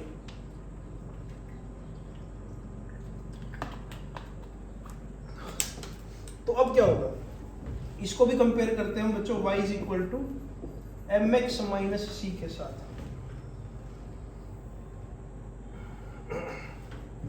अब अगर मैं ग्राफ बनाता हूं यहां पर, देखो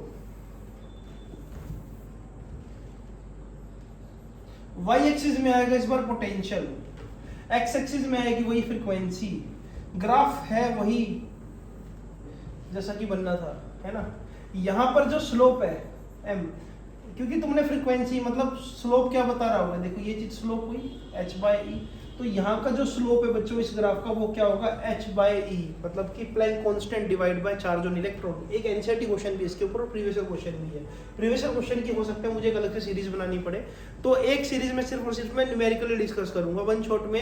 ये बहुत मुश्किल हो जाता है कि थ्योरी भी पूरी मतलब डिटेल में पढ़ाना और न्यूमेरिकल्स भी बहुत लेंथी 2-2 3-3 घंटे की वीडियो बन जाती है, बट हाँ 1 घंटा ही हम आइडल टाइम रखेंगे।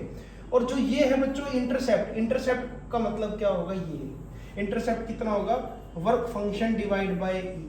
और जो ये चीज है बच्चों यहाँ पर ये चीज, इसको फिर से मैं क्या बोलूंगा, ये मेरी क्या है, थ्रेशोल्ड फ्रीक्वेंसी।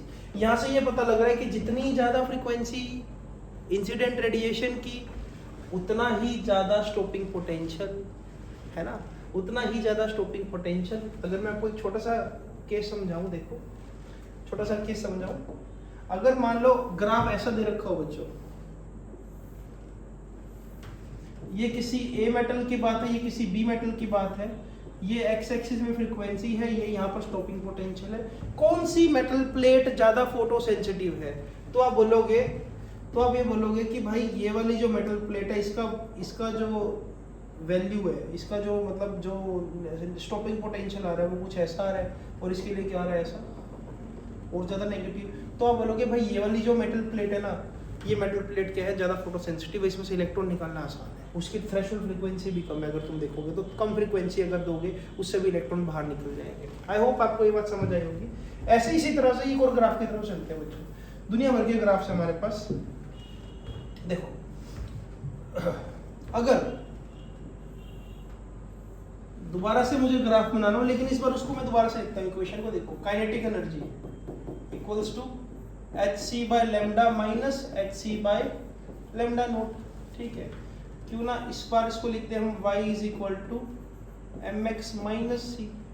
y एक्सिस पर फिर से ले लो काइनेटिक एनर्जी, x एक्सिस पर ले लो 1 बाय लैम्डा, ग्राफ बनेगा ऐसा। और यहाँ पर जो स्लोप होगा बच्चों, यहाँ पर जो स्लोप होगा वो स्लोप किसके बराबर होगा, वो होगा hc के बराबर।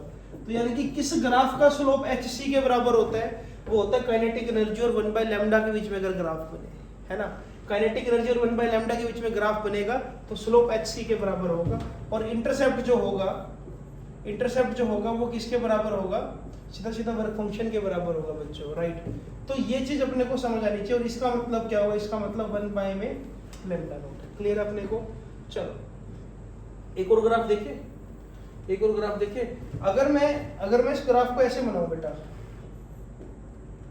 इस ग्राफ को अगर मैं ऐसे बनाता हूँ, EV naught equals to HC by lambda minus HC by lambda naught, और मैं बोलूँ कि भाई इस बार ये stopping potential V naught HC by E, यहाँ पर lambda minus HC by lambda naught, और यहाँ पर E।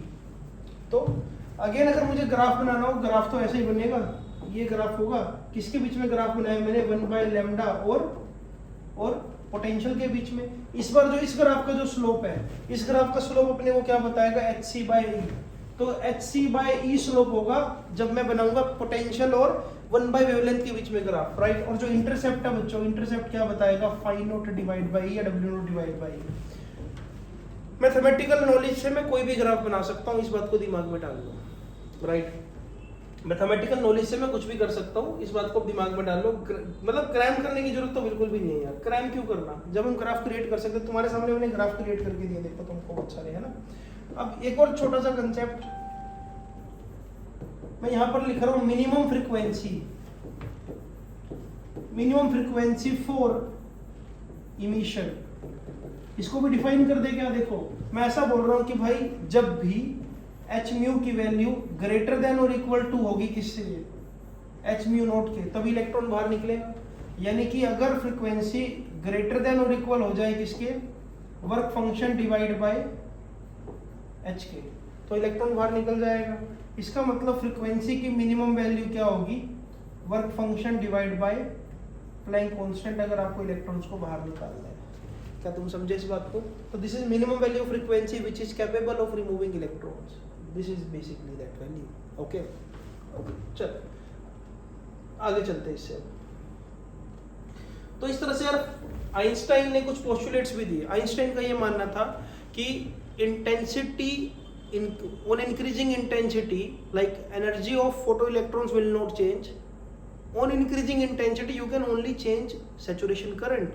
आइंस्टाइन का ये मानना था कि जो फोटो इलेक्ट्रिक एमिशन है, it is very instantaneous process. As soon as photons falls on metallic surface, electron leave at instant. ये कोई बहुत लंबी चौड़ी प्रोसेस नहीं है. और there will be no photo electric emission if frequency is less than threshold frequency. ये बात भी समझ लो, राइट. तो अभी हम डी ब्रोगली की तरफ चलते हैं बच्चों. डी ब्रोगली तक चलते हैं और मैं अब यहाँ पर दे रहा हूँ आपको एक छोटा सा बिल्कुल नन्हा सा 2 मिनट का ब्रेक, राइट. 2 मिनट में हम इसको शुरू करते हैं.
आगे शुरू करते हैं बच्चों.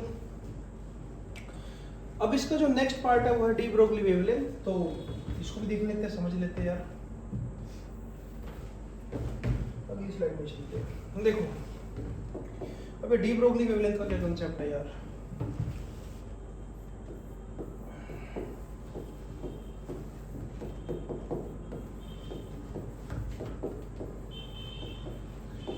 देखो यार, डी ब्रोगली का ऐसा मानना था इस सृष्टि में जितनी भी चीजें हैं जिनके पास मास है, अगर वो मोशन एक्वायर करती है या उनको अगर हम कुछ वेलोसिटी दे तो वो अपने साथ एक वेव कैरेक्टर एसोसिएट करती है. देखो नेचर की सिमेट्री के लिए ये चीजें बहुत जरूरी है. उसका ऐसा मानना था कि नेचर ऑफ सिमेट्री, भाई अगर चीजें सिमेट्रिकल होगी, अगर मैं लाइट को वेव कंसीडर करूंगा तो बहुत सारे ऐसे फिनोमिना है जो सेटिस्फाई हो सकते हैं. जैसे कि अगर मैं बोल रहा हूँ कि कोई भी बॉल है, मेरी नेक्ड आईज से मुझे वो नजर आ रही है straight line motion, but actual में इस बॉल के अंदर क्या होगा, एक वेव कैरेक्टर होगा. ये अपने साथ एक वेवलेंथ एसोसिएट करेगी अगर इसके पास मास है, राइट.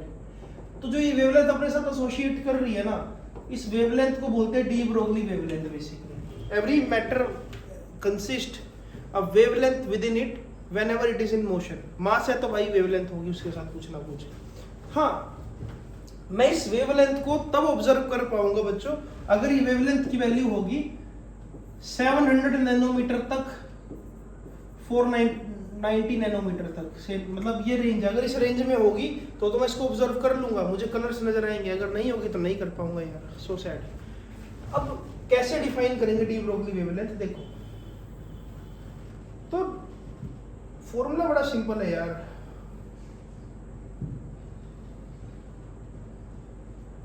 फॉर्मूला बड़ा सिंपल है.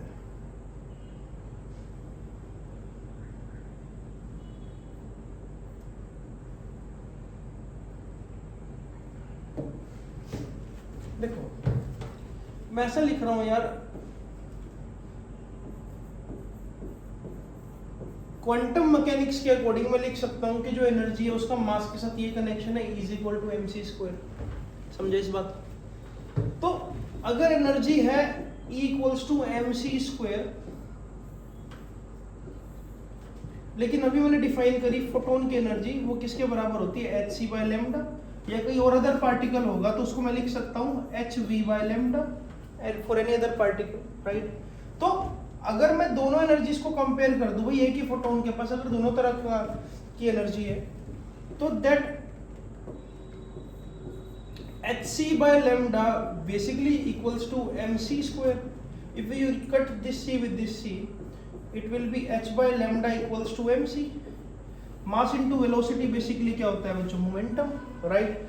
तो डी ब्रोगली का ये माना था कि भाई जो डी ब्रोगली वेवलेंथ है ना उसको कैलकुलेट किया जा सकता है, और फॉर्मूला क्या होगा, h/लीनियर मोमेंटम। किसी भी पार्टिकल का जितना ज्यादा लीनियर मोमेंटम होगा उसकी डी ब्रोगली वेवलेंथ उतनी कम हो जाएगी। अब ये तो एक ऑर्डिनरी डिस्कशन हो गया यार, क्या मजा है, इसको थोड़ा फील लग कर आते हैं इसके अंदर। आपको थोड़ा सा फील से चीजें पढ़ाता हूँ मैं। देखो इससे मैं कई सारे फॉर्मूला क्रिएट कर सकता हूँ बच्चों, बहुत सारे फॉर्मूला, देखते जाओ आप। देखो डी ब्रोगली वेवलेंथ का मतलब है h बाय में मोमेंटम, h बाय में p। लेकिन मैं इसको ये भी तो लिख सकता हूँ h/, में √2 मास इनटू काइनेटिक एनर्जी, क्योंकि मोमेंटम को मैं लिख सकता हूँ √2m k, राइट। तो एक फॉर्मूला तो ये बन गया, और मैं ये भी तो लिख सकता हूँ lambda is equal to h/√2m। अभी हमने काइनेटिक एनर्जी को क्या डिफाइन किया था, काइनेटिक एनर्जी को हमने लिखा था चार्ज इनटू पोटेंशियल डिफरेंस, तो मैं इसको ये भी लिख सकता हूँ। तो एक ये फॉर्मूला बन गया, एक ये फॉर्मूला बन गया। और मैं क्या लिख सकता हूँ, देखो थर्मल फिजिक्स में हम डिफाइन करते हैं कि काइनेटिक एनर्जी किसके बराबर होती है, 3/2 times of Boltzmann constant into में टेम्परेचर। तो kinetic energy can be written 3/2 times of kBt। So इस तरह से मैं डी ब्रोगली वेवलेंथ को बच्चों ये भी लिख सकता हूँ h/√, यहाँ पर 2 है, यहाँ पर मास है, काइनेटिक एनर्जी की जगह क्या आ जाएगा 3/2 kBt। 2 से 2 उड़ा दो तो जो लैम्डा है बच्चों वो हो जाएगा h/√3m kBt। तो ये कुछ फॉर्मूलाज है डी ब्रोगली वेवलेंथ कैलकुलेट करने के, ठीक है। आई होप आपको समझ आ गई होंगी। कुछ भी नहीं है, बस मोमेंटम को मैं जैसे जैसे लिख सकता हूँ, मैंने सारी चीजें ओपन कर दी है, ठीक है। अब यहाँ से ना अगर तुम रिलेट करो, तो तुमको ऐसा लगेगा अगर पार्टिकल तेज चलेगा ना तो उसकी वेवलेंथ छोटी हो जाएगी। पार्टिकल अगर तेज चल रहा है तो उसकी वेवलेंथ छोटी है। कोई भी चीज जो पार्टिकल को तेज कर दे वो उसकी वेवलेंथ को छोटा कर रही है। जैसे कि देखो जैसे कि अगर वोल्टेज बढ़ा रहा हूं, पार्टिकल एक्सेलरेट हो रहा है तो वेवलेंथ छोटी हो रही है। काइनेटिक एनर्जी बढ़ा रहा हूं मतलब पार्टिकल तेज चल रहा है, वेवलेंथ छोटी हो रही है। टेम्परेचर बढ़ा रहा हूं मतलब पार्टिकल तेज चल रहा है, c square directly proportional to t, मतलब वेवलेंथ छोटी हो रही है। जितना तेजी से भागूंगा उतनी वेवलेंथ छोटी हो जाएगी, जितना स्लो भागूंगा उतनी वेवलेंथ बड़ी होगी। ये कंसेप्ट दिमाग में डाल लो, कई जगह पर हेल्प करेगा आपको। और अगर मैं पार्टिकल्स का कंपैरिजन करूं, बेसिकली 4-5 पार्टिकल्स हैं जो जिसका मुझे पता होना चाहिए। जैसे कि सबसे पहले इलेक्ट्रॉन, ये रहा इलेक्ट्रॉन का मास है me, और ये बात मुझे पता होनी चाहिए कि me is always very less then mass of proton, ठीक है भाई। इलेक्ट्रॉन का मास प्रोटॉन से बहुत कम होगा। तो अगर कभी भी इलेक्ट्रॉन और प्रोटॉन की वेलोसिटी सेम हो भी जाए तो डी ब्रोगली वेवलेंथ किसकी ज्यादा होगी समझते हैं। ये क्वेश्चन मैं साथ साथ डिस्कस कर रहा हूँ। As you know that de Broglie wavelength is Planck constant divide by mass into velocity. तो ये बात अंडरस्टूड है बच्चों कि फॉर सेम वेलोसिटी, शॉर्टकट्स लिख लो तुम्हारे चीट नोट्स में इसको, फॉर सेम वेलोसिटी, भाई ये रिलेशन वैलिड होगा जिसको मैं व्हाइट मार्कर से लिख रहा हूं। For same velocity λ1 by λ2 will be equals to m2 by m1 inversely proportional to mass. जिसका मास कम उसकी डी ब्रोगली वेवलेंथ ज्यादा, जिसका मास कम उसकी डी ब्रोगली वेवलेंथ ज्यादा, मास कम डी ब्रोगली वेवलेंथ ज्यादा, राइट। अगर वेलोसिटी क्या है, सेम है, ठीक है। और अगर मैं ऐसे लिखना चाहूं for same mass mass same है पार्टिकल का, फॉर सेम मास, तब क्या रिजल्ट वैलिड होगा, λ1 by λ2 equals to v2 by v1। Same बात है, वेलोसिटी ज़्यादा तो वेवलेंथ कम, वेलोसिटी ज़्यादा तो वेवलेंथ कम, मास ज़्यादा तो वेवलेंथ कम, वेलोसिटी ज़्यादा तो वेवलेंथ कम, तो ये रिजल्ट वैलिड हो जाएगा भाई। ठीक है, अब इसको तुम जैसे मर्जी चाहो वैसे वैलिड कर लो। अगर मैं तुमको और कुछ पार्टिकल्स के बारे में बताऊं, देखो जैसे कि अगर मैं तुमको बोलता हूं यहाँ पर कि अगर बच्चों प्रोटॉन का मास है m p, तो एक ड्यूट्रॉन का मास कितना होगा, ड्यूट्रॉन का मास होगा 2mp। एक अल्फा पार्टिकल का मास कितना होगा भाई, एक अल्फा पार्टिकल का मास होगा 4mp। क्या तुम समझे इस बात को? मास का कंपैरिजन बता रहा हूं, प्रोटॉन का मास m, न्यूट्रॉन का मास 2m, अल्फा पार्टिकल का मास 4m। इसका मतलब अगर if all given same velocity,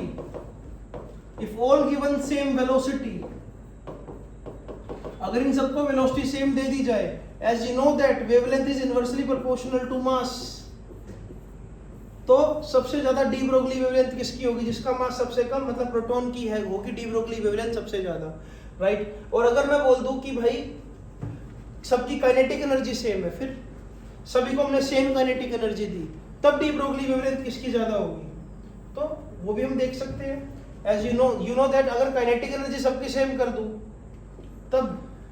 तब रिजल्ट क्या होता है, wavelength is h/√2 mass into, तब भी वही मास का कंसेप्ट है, देखो √2 मास पे डिपेंड करेंगे, राइट। तो ऐसे से क्वेश्चन दुनिया भर के देखने को मिल जाएंगे यार, जहाँ पर प्रोटॉन, अल्फा पार्टिकल और न्यूट्रॉन को हम कंपेयर करेंगे। अच्छा, चार्ज भी मुझे पता होना चाहिए, प्रोटॉन पर चार्ज अगर क्या हुआ है तो न्यूट्रॉन पर भी सेम चार्ज होगा, लेकिन अल्फा पार्टिकल पर जो चार्ज होगा वो क्या होगा, डबल होता है। ठीक है, तो चार्ज का कंसेप्ट भी मुझे पता होना चाहिए, बस मुझे उसमें वैल्यू प्लेस कर चीजें पता करनी है और कुछ भी नहीं। इसमें एक छोटा सा कंसेप्ट और आता है कि इलेक्ट्रॉन को अगर हम कंडक्टर के अंदर एक्सेलरेट कर दें तो इलेक्ट्रॉन की डी ब्रोगली वेवलेंथ क्या होगी, देखो जरा, इसको भी देख लो एक बार। मान लो हमारे पास क्या कोई कंडक्टर है बच्चों, ऐसे ये कंडक्टर है, ठीक है, ये यहाँ पर कोई इलेक्ट्रॉन है, इलेक्ट्रॉन को हमने एक्सेलरेट कराया, जिसकी वजह से इलेक्ट्रॉन अपने साथ कुछ डी ब्रोगली वेवलेंथ कैरी कर रहे हैं। एक्सेलरेट कैसे कराया होगा भाई, एक को हमने पॉजिटिव से कनेक्ट कर दिया होगा एंड को, एक को नेगेटिव से कनेक्ट कर दिया होगा। ये नेगेटिव वाला हिस्सा है, ये पॉजिटिव वाला हिस्सा है, वो नेगेटिव ये पॉजिटिव, इलेक्ट्रॉन को एक्सेलरेट करा दिया, है ना। तो मैं ऐसा बोल रहा हूँ यार, वैसे तो डी ब्रोगली वेवलेंथ का फॉर्मूला क्या होता है, वैसे तो डी ब्रोगली वेवलेंथ का फॉर्मूला होता है ये,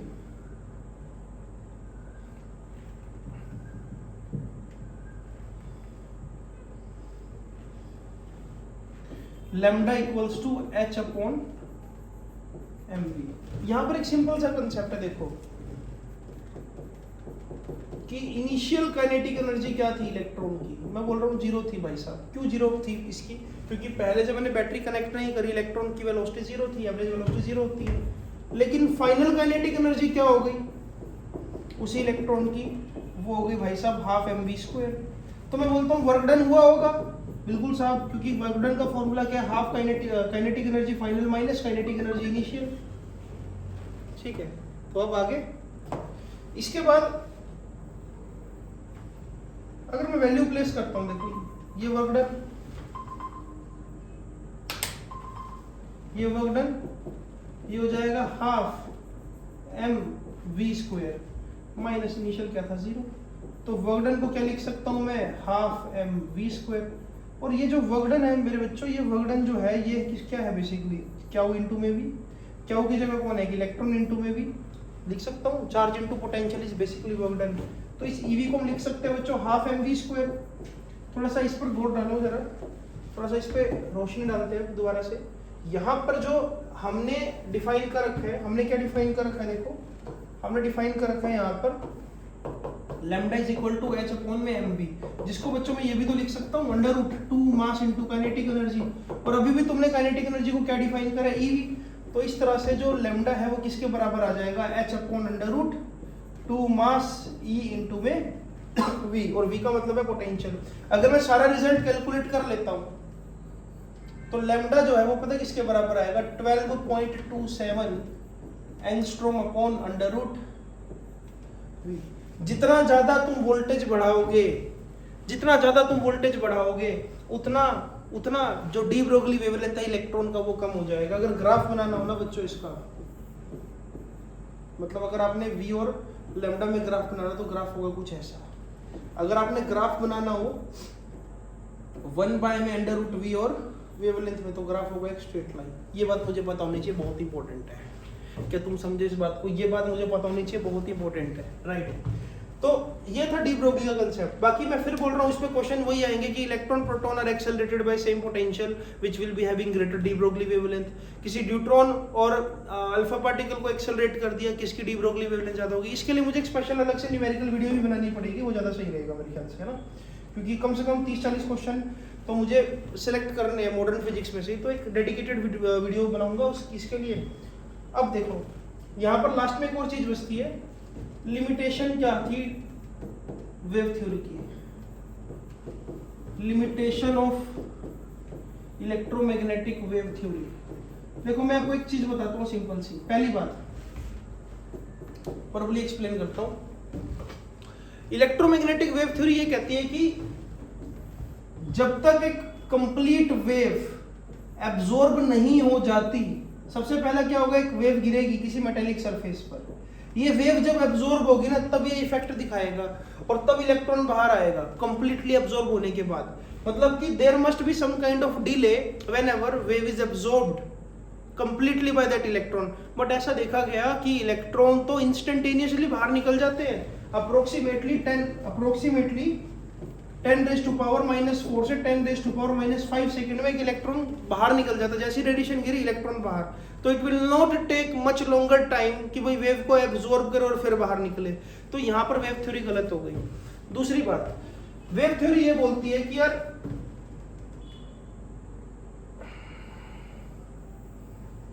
वेव थ्योरी ये बोलती है कि अगर हम लाइट की इंटेंसिटी बढ़ाते हैं, intensity is directly proportional to amplitude square, तो अगर कोई भी विजिबल रेडिएशन गिर रही है और मैं इंटेंसिटी बढ़ाऊंगा तो इसका मतलब मैं इलेक्ट्रिक फील्ड बढ़ा रहा हूँ। ये वेव में मैंने बताया आपको, इलेक्ट्रिक फील्ड मतलब E0 sin omega t minus kx। तो ये जो इलेक्ट्रिक फील्ड होगा ये इलेक्ट्रॉन पर ज्यादा फोर्स लगाएगा और ज्यादा फोर्स लगाएगा तो इसको तेजी से बाहर निकाल देगा। ये इलेक्ट्रोमैग्नेटिक वेव थ्योरी अपने को ये समझाने की कोशिश कर रही है बच्चों कि अगर मैं इंटेंसिटी बढ़ाऊंगा ना, इंटेंसिटी बढ़ाने से इलेक्ट्रॉन पर ज्यादा फोर्स लगेगा और इलेक्ट्रॉन तेजी से बाहर आ जाएगा। बट ऐसा देखा गया कि अगर इंटेंसिटी बढ़ाता हूँ ना मैं, तो काइनेटिक एनर्जी और इंटेंसिटी का जो ग्राफ है ना भाई इलेक्ट्रॉन का, वो ऐसा आएगा कुछ फ्लैट। इंटेंसिटी बढ़ाने से कुछ भी नहीं होने वाला। हमने ग्राफ देखा ना भाई, इंटेंसिटी तो फंक्शन है किसका, फ्रीक्वेंसी का। फ्रीक्वेंसी बढ़ा लो इंटेंसिटी बढ़ जाएगी। क्या तुम समझे इस बात को? तो ये कुछ फेलियर बातें थी इलेक्ट्रोमैग्नेटिक वेव थ्योरी की जो हमने समझी, राइट। तो ये चैप्टर का कुछ कंटेंट था। हो सकता है यार कि मैं 100% कंटेंट ना डिलीवर कर पाया हूँ, लेकिन हाँ वन शॉट में अगर आपका 80 से 90% चैप्टर कवर हो रहा है तो ये फ्रूटफुल है। हाँ बहुत सारी चीजें हम न्यूमेरिकल्स में कवर कर सकते हैं, राइट। तो मैं देखता हूँ अगर कुछ न्यूमेरिकल्स हम इसमें क्रैक कर पाए, जैसे कि ये वाला न्यूमेरिकल देख लेते हैं। ऐसा भी ना होना कि लेक्चर हमारा बिना न्यूमेरिकल के ही खत्म हो जाए, तो इसको मैं थोड़ा सा मैग्नीफाई करने की कोशिश करता हूँ। आई होप आप इसको पढ़ पाएंगे। देखिए क्वेश्चन ये है कि एक प्रोटॉन है और एक अल्फा पार्टिकल है, उनको सेम पोटेंशियल से एक्सेलरेट करा। तो इसके लिए मुझे सबसे पहले वेवलेंथ लिखना पड़ेगा। फॉर्मूला क्या था, √2। देखो फॉर्मूला ड्राइव करके देता हूँ आपको ना, पहले इनके सब भूल ना जाओ। देखो सबसे पहला फॉर्मूला था lambda is equal to h upon momentum. फिर इससे मैंने बनाया h upon √2 mass into kinetic energy. फिर इससे मैंने बनाया finally h upon √2 mass as it is, और काइनेटिक एनर्जी की जगह क्या आ जाएगा q इनटू में भी, राइट। अब ऐसा बोला कि प्रोटॉन और अल्फा पार्टिकल को सेम पोटेंशियल से एक्सेलरेट करा तो किसकी डी ब्रोगली वेवलेंथ ज्यादा होगी। भाई साहब देखते हैं इसको। देखो कैसे देखेंगे हम। तो सबसे पहले ना मैं दोनों साइड स्क्वायरिंग कर देता हूँ, तो ये हो जाएगा lambda square equals to h upon 2m Q v ठीक है, तो डी ब्रोगली वेवलेंथ ही पूछा है हमसे, है ना, किसकी ज्यादा होगी, पोटेंशियल सेम है। तो एक काम करो ना, देखो वैसे स्क्वेयरिंग की जरूरत थी भी नहीं यहाँ पर चलो हमने कर ही दिया, हटा देते हैं इसको, कोई जरूरत ही नहीं इसकी, तो ज़्यादा फीलिंग लेंगे इसमें। H कांस्टेंट है, V कांस्टेंट है, सारा खेल मास और चार्ज पर आकर टिक गया, मतलब कि wavelength is inversely proportional to mass and charge. ठीक है यार, प्रोटॉन है, प्रोटॉन के लिए अगर m और क्या हुआ है तो अल्फा पार्टिकल के लिए क्या होगा, तो अल्फा पार्टिकल के लिए यही चीज क्या होगी 4m और 2q, राइट। इसका मतलब 1 में √8m³। ठीक है, इसका मतलब ये हुआ कि lambda for proton by lambda for alpha will be √8:1। मेरे ख्याल से तो ये आ रहा है। वेवलेंथ किसकी ज्यादा होगी, प्रोटॉन की ज्यादा होगी। पहली बात तो उसका मास कम है, चार्ज कम है, तो वेवलेंथ ज्यादा ही होगी। इसका मास 4 गुना, चार्ज भी डबल, तो वेवलेंथ कम होगी। तो पहली बात तो ये है। किसकी काइनेटिक एनर्जी लेस होगी, एक और सवाल, काइनेटिक एनर्जी भी जज कर लेते हैं यार। काइनेटिक एनर्जी कैसे जज करेंगे, देखो काइनेटिक एनर्जी भी निकाली जा सकती है यार, कोई बड़ी बात नहीं है। देखो अब मुझे ये तो पता लगी गया है, मुझे ये तो पता लगी गया कि जो काइनेटिक एनर्जी है उसको मैं ये लिख सकता हूँ क्या इनटू में भी, है ना। यहाँ से मैं डायरेक्ट बोल सकता हूँ कि kinetic energy directly proportional to charge, है ना। जिसका चार्ज ज्यादा है, जिसका चार्ज ज्यादा है उसकी काइनेटिक एनर्जी ज्यादा होगी, और अल्फा पार्टिकल का चार्ज ज्यादा है तो काइनेटिक एनर्जी भी ज्यादा होगी। जस्टिफाई और आंसर भाई जस्टिफाई तो करे, हवा में तीर थोड़ी मारे, फॉर्मूला लिखा है हमने। तो ये 2014 का क्वेश्चन था जो मैंने सोल्व किया। ऐसे कुछ और क्वेश्चन भी हम देख सकते हैं यार। देखो अब जैसे कि ये वाला क्वेश्चन भी चलो हम हाईलाइट कर लेते हैं थोड़ा सा। इस क्वेश्चन में देखो क्या है, हमको एक ग्राफ बनाना है स्टॉपिंग पोटेंशियल और फ्रीक्वेंसी का। दो फोटोसेंसिटिव मटेरियल के लिए ए और बी है, थ्रेशोल्ड फ्रीक्वेंसी दे रखी है भाई mu A greater than mu B. ना बहुत आसान है यार लो ये ग्राफ बन गया। ये हो गया ए मेटल के लिए, ये हो गया बी मेटल के लिए। थ्रेशोल्ड फ्रीक्वेंसी इसकी होगी म्यू ए, इसकी क्या होगी म्यू बी। ग्राफ बन गया। किसका स्टॉपिंग पोटेंशियल ज्यादा होगा, साफ सी बात है भाई, जिसकी थ्रेशोल्ड फ्रीक्वेंसी ज्यादा है इसका स्टॉपिंग पोटेंशियल भी क्या होगा, ज्यादा होगा, मोर नेगेटिव होगा, क्योंकि हमको पता है frequency directly proportional to stopping को, stopping potential directly proportional to frequency. कोई आसान सी बात है बिल्कुल। ठीक है, क्या स्लोप जो है वो नेचर ऑफ स्लोप जो है, the slope of graph depend on nature of material used. भाई इसका स्लोप क्या था, याद करो यार, स्लोप क्या था इसका। ये हुआ ना कोई बेहतरीन क्वेश्चन। स्लोप क्या था, देखिए इसका स्लोप क्या था, ये स्लोप मतलब कि EV equals to h mu minus h mu naught. ठीक है, तो V equals to h mu by E। Slope भाई इसका h बाय E आना था, तो h और E का तो कोई कनेक्शन ही नहीं है। स्लोप क्या आएगा इसका h by E। Planck constant metal के लिए थोड़ी डिफाइन होता है, प्लैंक कांस्टेंट तो कांस्टेंट है, और डिवाइड बाय इलेक्ट्रॉन। इलेक्ट्रॉन का मेटल से क्या लेन देना, इलेक्ट्रॉन का टाइटनेस और लूजनेस डिपेंड करती है कि इलेक्ट्रॉन इजीली लूज होगा या नहीं, राइट। तो स्लोप तो डिपेंड नहीं करता, हाँ इंटरसेप्ट डिपेंड करता है भाई, इंटरसेप्ट के अंदर वर्क फंक्शन आएगा, राइट। तो इस क्वेश्चन का आंसर बिल्कुल सिंपल है कि स्लोप तो नहीं डिपेंड करता जी। ठीक है, ऐसे यार बहुत सारे क्वेश्चन है। देखो ये वाला क्वेश्चन भी देख लो यार, ये भी प्रीवियस ईयर में आया हुआ क्वेश्चन है। इस क्वेश्चन में ये लिखा हुआ है बच्चों, मुझे ये नहीं पता यार कि तुम इस वीडियो को इंग्लिश के पेपर से पहले देख रहे हो कि इंग्लिश के पेपर के बाद देख रहे हो, कि मैं इसको अपलोड तो कर दूंगा आज, और कल तुम्हारा इंग्लिश का पेपर है। बाय द वे मेरी तरफ से ऑल द बेस्ट, आप पेपर बहुत अच्छा करना है यार, बिल्कुल फोकस होकर पेपर करना।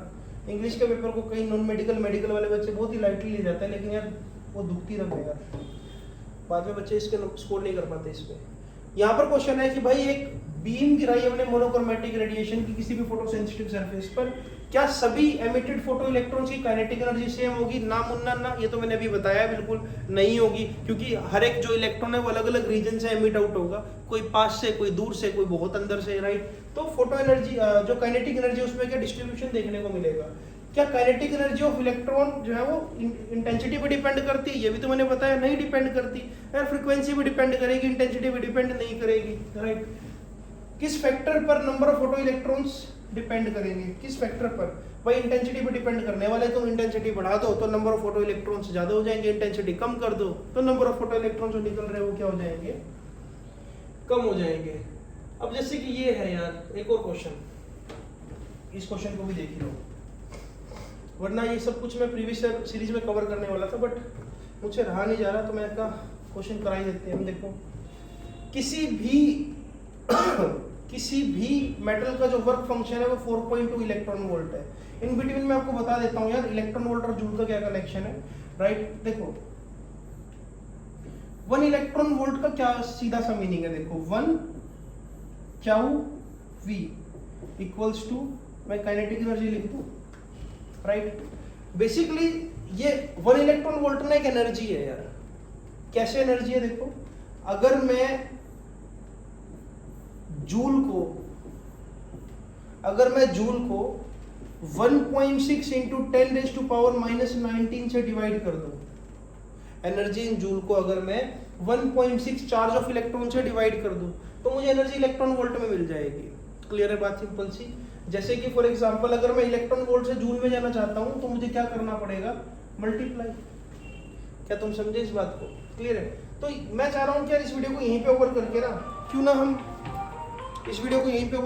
ना हम यार प्रीवियस ईयर क्वेश्चन की एक स्पेशल सीरीज मतलब स्टार्ट करें। ऐसे ही वीडियो बहुत लेंथी हो जाएगी, बहुत सारे क्वेश्चंस हैं जो हमने करने हैं बच्चों, राइट। तो ये न्यूमेरिकल्स ना मैं शायद अगली वीडियो में ही कवर करूंगा, ठीक है। मैं बहुत जल्द देखो क्या लेकर आने वाला हूँ, हमारी एक वीडियो बनेगी 25 ब्लॉकबस्टर